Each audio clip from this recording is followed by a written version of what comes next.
Di tengah gencarnya pemerintah memberantas peredaran narkoba dan menghukum mati para pengedar barang haram itu, publik kembali dikejutkan dengan aktivitas perdagangan narkoba dari balik penjara. Akhir pekan lalu, Badan Narkotika Nasional atau BNN menangkap seorang sipir dan 7 narapidana lapas Banceu, Bandung, Jawa Barat. Sindikat ini diduga mengendalikan peredaran narkoba dari balik jeruji besi. Saat penangkapan, BNN menyita 17 kg sabu-sabu dan 778 butir ekstasi. Dalam kasus ini, sipir berperan sebagai kurir distribusi bahan baku dan paket jadi narkoba. Sindikat ini, menurut BNN, bagian dari jaringan narkoba internasional Iran. BNN mengakui 75% peredaran narkoba di Indonesia memang dikendalikan dari balik jeruji besi. Bisnis haram ini, omset per tahunnya di Indonesia mencapai 63,1 triliun rupiah. Terungkapnya kasus ini jelas sangat ironis, karena lapas sebagai lembaga pembinaan harusnya bisa menjadi benteng terakhir untuk mengembalikan para narapidana kembali ke jalan yang benar. Apa yang berhasil diungkap BNN setidaknya membuktikan lapas hingga saat ini masih menjadi tempat paling aman bagi para produsen narkoba, razia ponsel, dan sidak yang beberapa kali digelar pemerintah seolah hanya formalitas. Lapas sarang narkoba dengan tanda tanya, itulah tema dialog kita pagi ini. Telah hadir di studio Kepala Humas Badan Narkotika Nasional atau BNN, Kombes Pol Slamet Pribadi, dan Kasubdit Humas Ditjen Pemasyarakatan Kemenkumham, Akbar Hadi. Dan kami juga mengundang Anda memberikan komentar lewat SMS ke 0811-833-5551. Anda juga bisa menelepon melalui nomor interaktif di 02152-900-308 atau 02152-900-311. Pak Akbar dan Pak Slamet, ini kalau kita bicara soal memang mungkin dari judulnya ini agak mengerikan ya, lapas sarang narkoba. Tapi saya mencoba untuk mengutip pernyataan dari Pak Aidil Chandra Salim yang mengatakan bahwa 75% peredaran narkoba di Indonesia dikendalikan dari dalam penjara. Ini data dari BNN. Ya, memang seperti itu katanya. Kepala BNN juga mengatakan seperti itu. Ini diambil dari beberapa hasil penindakan, beberapa hasil penangkapan. Itu hampir sebagian besar ketika kita melihat jaringan, katakanlah tak gitu, berakhirnya dari lapas. Bahkan pengendalinya itu ada di situ semua. Pengendalinya? Ya, pengendalinya ada di situ, kemudian penggunaan ada di situ. Tapi ini fakta ya, bukan kami ini menjustifikasi tempatnya Pak Akbar juga. Tapi ini yang kita tidak mencari siapa yang salah, tapi kita mencoba untuk mencari solusi sebetulnya. Iya, kita kan semua institusi pemerintah pasti ada kekurangan. Semua sistem itu ada kekurangan dan kelemahan pasti. Ya. Ini kalau kita bicara tadi sebagian besar itu ujungnya itu ke dalam lapas, ada pengendali di sana, ada bandar besar di sana. Ya, nah betul. ini dari data BNN, ini lapas mana saja yang pernah terdapat bandar narkoba? Kalau kami melihat data yang ada di dalam data jaringan, itu kebanyakan lapas-lapas besar. Lapas-lapas besar. Kalau di daerah Sumatera itu mungkin Medan, Pekanbaru, Riau itu aja. Yang lain enggak. Ya. Kemudian di Jakarta ini hampir seluruhnya. Hampir seluruhnya. Jakarta. Ini ya. Kami bicara dari sisi data jaringan. Ya. Data jaringan. Kalau yang lapas-lapas yang lain kurang tahu kami. Dan itu kalau kita bicara jaringan artinya juga melibatkan petugas atau sipir di lapas-lapas itu. Kalau kita mengatakan tidak, faktanya kemarin DR ditangkap. Iya. Bahkan penggeledahannya sampai ke rumah dinas. Tapi kalau kita mengatakan iya,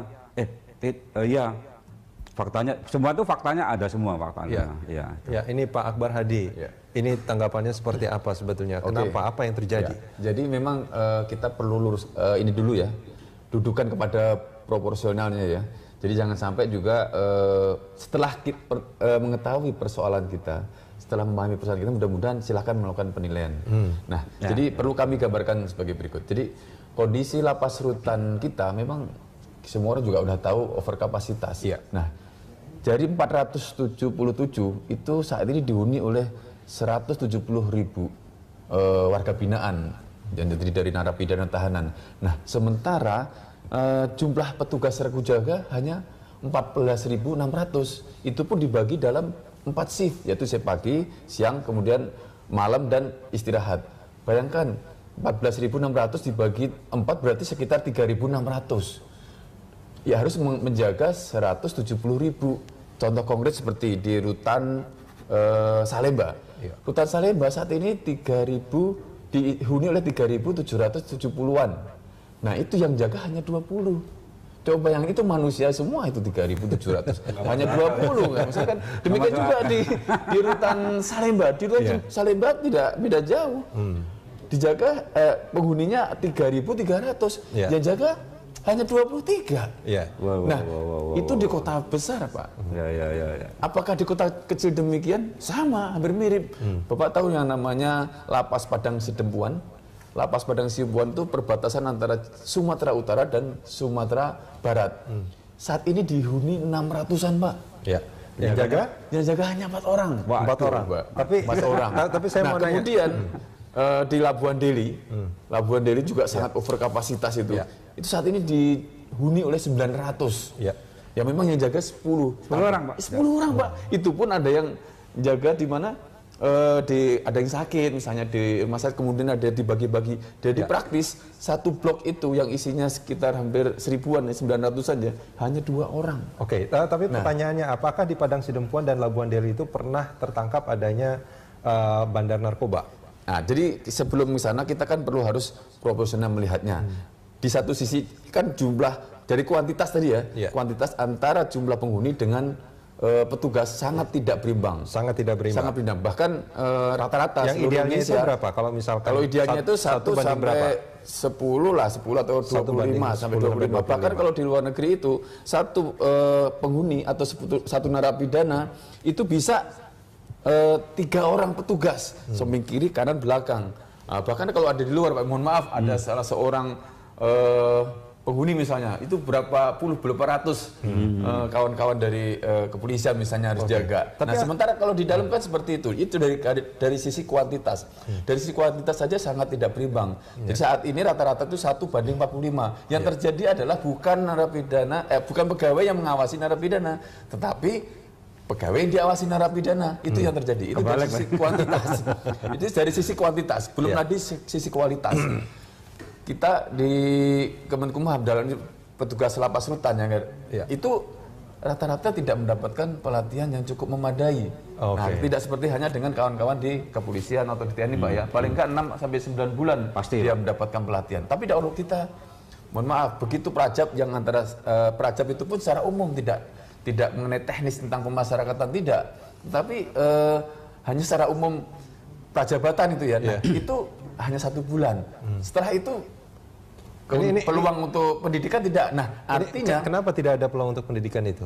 Nah, anggarannya kan dari mana? Nah, kita tidak punya anggaran untuk melakukan pendidikan antara 6 bulan atau 9. Nah, sementara mereka harus menghadapi para bandar yang tergolong cukup cerdik dan licin. Duitnya banyak. Duitnya banyak. Kemudian teroris, kemudian juga koruptor. Nah, kualitas pegawai kita yang baru lulusan SMA dengan dihadapkan pada persoalan demikian tentu saja tidak berimbang juga kan. Oleh karena itu, tapi Pak Akbar, ini mungkin bisa dicek ke Pak Slamet pribadi. Pak Slamet bisa cek beberapa sipir atau petugas lapas yang ditangkap itu juga sarjana. Ya, S1. S1 itu. Banyak data-data di tempat saya juga banyak soal itu.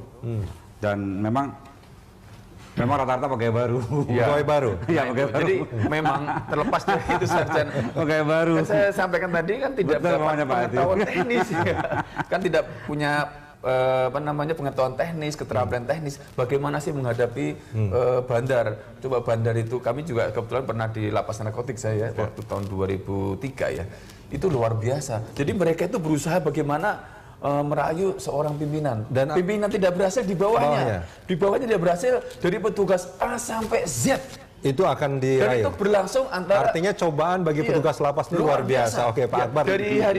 Dari menit per menit, jam ke jam, hari per hari, per tahun per tahun. Nah, Kalau kawan-kawan mohon maaf di BNN kan paling hanya beberapa hari gitu. Nah kita Pak bertahun-tahun, bahkan sampai seumur hidup, sampai hukuman mati mungkin. Oke, Pak Akbar dan Pak Slamet. Kondisi Ini ada satu penelpon dari Jakarta, Pak Sinaga. Kita coba dengarkan pendapatnya. Pak Sinaga, selamat pagi. Selamat pagi Pak Sinaga.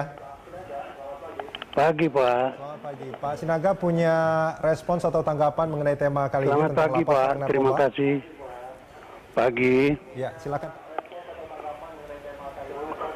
Betul sekali Pak, betul sekali. Jadi kalau menurut saya Pak, bukan masalah petugas LP yang kurang. Karena kan pintu satu Pak. Keluar masuknya narkoba itu pasti dari pintu. Ya. Jadi itu dari pintu.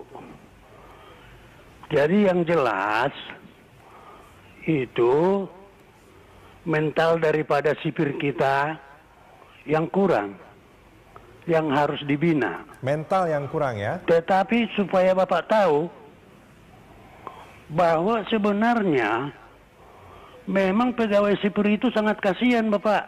Iya. Gajinya tidak seberapa. Gajinya tidak Dia harus seberapa. sekolahkan anak. Ya. Tergodalah dia dengan sogokan bandar-bandar narkoba itu. Pak Sinaga, maaf, boleh saya tanya Pak Sinaga jangan-jangan sipir juga, bukan? Bagaimana? Pak Sinaga sipir atau punya saudara? Kurang jelas Pak. Bukan ya? Apa itu? Pak Sinaga bekerja sebagai sipir di lapas? Tidak. Ya? Tapi Tidak, punya sama banyak sekali cerita tidak. soal Saya ini? swasta. Oke. Baik, Saya swasta. baik. Tapi yang jelas saya pernah jadi napi. Oke. Jadi saya tahu. Baik. Pak Sinaga pernah jadi napi dan Ya, saya tahu kehidupan mereka. Kasihan. Ya. Pak Sinaga, boleh nggak saya tanya sedikit? Pada saat Pak Sinaga menjadi napi di mana ini? Oh, belum ada narkoba. Oh, oke. Saya sudah tua sekarang. Ya maksud saya Pak Sinaga, apakah sipir-sipir penjara itu karena gaji mereka yang kurang itu sering mungkin berkeluh kesah kepada Sangat Pak. Kepada Jadi napi mereka sekalipun. itu, sekarang Bapak boleh bayangkan. Ya. Seorang sipir penjara Ya. bisa disuruh-suruh sama napi hanya untuk mengharapkan ongkos. Itu kan kasihan. Baik. Boleh tahu di mana Pak ini lapasnya? Apanya? Lapas tempat Bapak itu di mana? Tempat Bapak dulu? Oh, di Pondok Bambu. Oh, oke. Baik. Pak Sinaga, terima kasih banyak Pak Ya. responsnya. Jadi itu yang penting Pak. Baik. Di Departemen Kehakiman hanya sipir inilah yang paling susah sebetulnya. Baik. Kalau imigrasi kan masih ada uang masuknya barangkali. Jangan itu. Bebannya juga berat. Jadi bukan alasan bahwa tenaganya yang kurang, tidak. Baik. Tambah Tapi mental, ditambahin ya? nanti tenaganya, tambah nggak dapat uang dia. Oke, jadi mental dan kesejahteraan itu permasalahan. Ya, kesejahteraan terutama. Baik, Pak Sinaga terima kasih banyak sudah bersama kami. Pak Akbar, ini menarik sebetulnya. Ada pendapat bahwa kemiskinan itu mendekatkan kita kepada kekufuran. Katanya ini menurut agama tertentu ya. Baik. Nah, dan ini nampaknya relevan dengan itu. Kesejahteraan membuat dia mentalnya menjadi mudah tergoda. Sebetulnya Pak Akbar tadi mau ngomong gajinya kecil banget. Ya, kami terima kasih ya atas apresiasi dari Bapak Sinaga. Cuman kami tegaskan di sini bahwa sebetulnya kesejahteraan itu adalah yang argumen yang kesekian ya, alasan kenapa seperti itu mungkin. Tapi bukan jadi salah satu-satunya. Bukankah napi itu akan punya pemikiran bahwa sipir ini karena sering berkeluh kesah seperti pendapat Pak Sinaga, dia perlu uang dan itu menjadi pintu masuk sebetulnya. Jadi sebetulnya yang kalau kita mau bangun kualitas dari petugas lapas ini, mudah-mudahan toh yang lain kan kita ini mohon maaf ya, petugas lapas kan tidak hanya 1-2. Betul. Kita petugas pengamanan saja Dan 14.600 Ya. dan itu kan oknum satu gelintir dan itu sudah kita beri sanksi. Dan saya percaya bahwa dari berapa 14.600 petugas itu ya, itu paling cuma berapa persen saja sebetulnya yang begitu. Baik Pak Akbar, kita jeda sebentar. Pak Slamet, kita akan lanjutkan ini di segmen berikut. Saat penangkapan, BNN menyita 17 kg sabu-sabu dan 778 butir ekstasi. Dalam kasus ini, sipir berperan sebagai kurir distribusi bahan baku dan paket jadi narkoba. Sindikat ini, menurut BNN, bagian piah. Terungkapnya kasus ini jelas sangat ironis. karena lapas sebagai lembaga pembinaan harusnya bisa menjadi benteng terakhir untuk mengembalikan para narapidana kembali ke jalan yang benar. Apa yang berhasil diungkap BNN setidaknya membuktikan dari balik penjara. Akhir pekan lalu, Badan Narkotika Nasional atau BNN menangkap seorang sipir dan 7 narapidana lapas Banceu, Bandung, Jawa Barat. Sindikat ini diduga mengendalikan peredaran narkoba dari balik jeruji besi.